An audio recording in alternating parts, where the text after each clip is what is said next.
আসসালামু আলাইকুম প্রিয় viewers, welcome back to my channel. চলে আসলাম আপনাদের মাঝে আমার বাপের বাড়ির দেওয়া উপহার নিয়ে।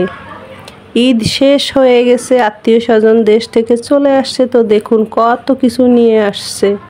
একদম অর্গানিক শাকসবজি, এগুলো পেঁপে, তারপরে কলা, মিষ্টি কুমড়া, তারপরে বাঙ্গি। আর এই তো এখন এইখান থেকে কিছু অংশ কেটে আত্মীয় স্বজনকে দিব। একা তো আর খাওয়া যায় না, শহরের বাড়ি সবাই গ্রামের শাকসবজি পেলে খুব আনন্দ করে খায়।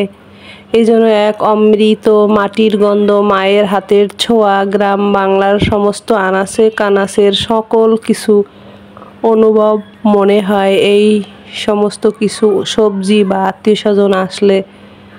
নিজে তো সবসময় যাওয়া হয়ে ওঠে না, তাই কেউ আসলে অনেকটা আনন্দ বোধ করি, আর শাকসবজি পেলেও মজা করে খাই। তো এই যে কুমড়াটা কেটে নিচ্ছি, একদম গাছের তরতাজা, হলুদ, একদম মিষ্টি মিষ্টি। এইখান থেকে আত্মীয়কে দিয়ে দেব, ওখান থেকেও সবজি দেব। এই মিলিয়ে মিশিয়ে আর কি চলার আনন্দ আমাদের। আর গ্রাম বাংলার জিনিস আসলে মনটা এত আনন্দ হয়, কবে যে গেছি ভুলে যাই। একটু কাছে কেউ আসলে মনে হয় এই তো সেদিন ঘুরে আসলাম, এই তো সেই আমার ছোটোবেলার শাকসবজি, এই তো মায়ের হাতের ছোঁয়া, এই তো দেশ গ্রামের কাদামাটি আমার গায়ে লেগেছে, যা তা আবার পেয়েছি। সুঘ্রাণ আসে, এই সমস্ত শাকসবজি খেতেও আনন্দ, পেয়েও আনন্দ, দেখেও আনন্দ, আর সবাই মিলে ভাগযোগ করে খেতেও অন্যরকম একটা আনন্দ লাগে প্রিয় ভিউয়ার্স। তো কুমড়ার তো কাটা হয়ে গেল, এবার এখান থেকে অর্ধেক কুমড়ো দিয়ে দেব আত্মীয়কে, আর সঙ্গে দিয়ে দেব এই যে বাঙ্গি, কাঁচা বাঙ্গি। এটা রান্না করে খাওয়াবো, আমরাও খাবো, যাদের দিব তারাও রান্না করেই খাবে। আর সঙ্গে পেঁপে আছে, কলা আছে, মায়ের গাছের লাগানো, মা কেটে দিয়েছে, একদম কত সুন্দর যেই কলাগুলো পাকা, খেতে কি বলবো প্রিয় ভিউয়ার্স। তো এই ব্যাগে করে ভর্তি করে আমি অর্ধেক অর্ধেক ভাগাভাগি করে দিচ্ছি, সবাই মিলেমিশে খাবো এই আর কি। তো আজকের ছোট পরিসরের রান্না খাওয়া ব্লগটি ভালো লাগলে প্লিজ পাশে থাকবেন। কার কার রকম গ্রাম বাংলা মা বাবা আত্মীয় স্বজনের হাতের ছোঁয়া পেতে, খেতে, দেখতে, সবজি মাটির গন্ধ ভালো লাগে বলবেন। আশা করি সবারই ভালো লাগবে, কারণ সবারই আদি অন্তর হলো গ্রাম বাংলা।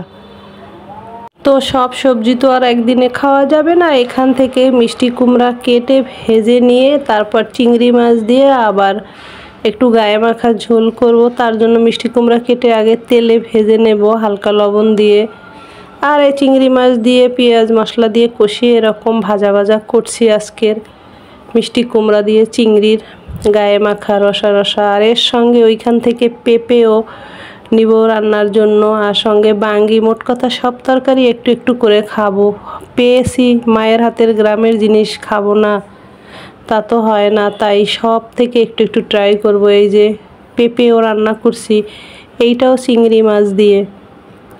এই দেখুন হালকা মশলাপাতি দিয়ে এই পেঁপেটা কিন্তু হালকা পাকা হয়েছে, তারপরও রান্না করে খাবো আর কি। আর এর সঙ্গে ওই যে বাঙ্গিটা নিয়েছি, সেই বাঙ্গিটা এই রান্না করছি, এইটাও চিংড়ি মাছ দিয়ে। মোট কথা আজকে সব কিছু চিংড়ি মাছ দিয়ে রান্না খাওয়া। তো যারা আমাদের জন্য এটা নিয়ে আসছে তারা আমার আপনজন, তাদেরও আমি আবার একটা উপহার দিব। এই যে আত্মীয়র জন্য সাজিয়েছি ভাতের থালা, চিংড়ি মাছের ভুনা করেছিলাম, ছোট চিংড়ি, কুচো চিংড়ি। আর ওই যে শাকসবজি যা রান্না করেছি তাই আর কি, মিষ্টি কুমড়া, চিংড়ি, বাঙ্গি, মিষ্টি কুমড়া, তারপরে পেঁপে, সবগুলো চিংড়ি দিয়ে রান্না করেছি। খেতে অসম্ভব সুস্বাদু হয়েছে, কি বলবো প্রিয় ভিউয়ার্স। এখন এই যারা আমার আত্মীয় নিয়ে আসছে আমার জন্য, তো খাওয়া দাওয়ার আয়োজন মায়ের হাতের, তাদের জন্য আমারও তো একটু আয়োজন করতে হয়। তো তাদের জন্য আমি আবার স্পেশাল একটা জিনিস তাদের উপহার দিব, সেইটা হলো কেক। এই দেখুন এখানে একটা 1 পাউন্ড ওজনের কেক বানিয়ে নিয়েছি, হালকা একটু ডিজাইন দিয়ে নিচ্ছি। এইটা ওদের আবার কেটে খাওয়াবো, ওরা খেতেও চাইছিল। তো এই আর কি, মা, আত্মীয় স্বজন, ফ্যামিলি, গ্রাম বাংলা মাটি মানুষ নিয়ে আমাদের জীবনযাপন। তো আমার আজকের এই ব্লগটি ভালো লাগলে পাশে থাকবেন, লাইক করবেন। ফিরে আসবো আবার পরের দিন আপনাদের সুস্বাস্থ্যের কামনা করে।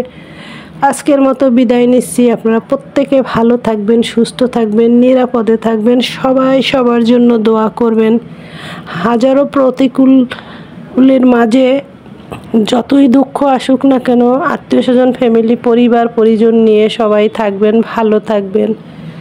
তার মাঝে একটা আলাদা সুখ আছে। কখনো সুখের জন্য একা থাকবেন না, সবাই সবাইকে নিয়ে থাকবেন, এই আর কি। জানি সবাই বুঝেন, তারপরও আমি একটু বেশি বলে ফেললাম। আজকের মতো বিদায় নিচ্ছি। আর আমার এই সুন্দর কেকটি বানানো কেমন হয়েছে সবাই কমেন্টস বক্সে বলবেন। তো আল্লাহ হাফেজ।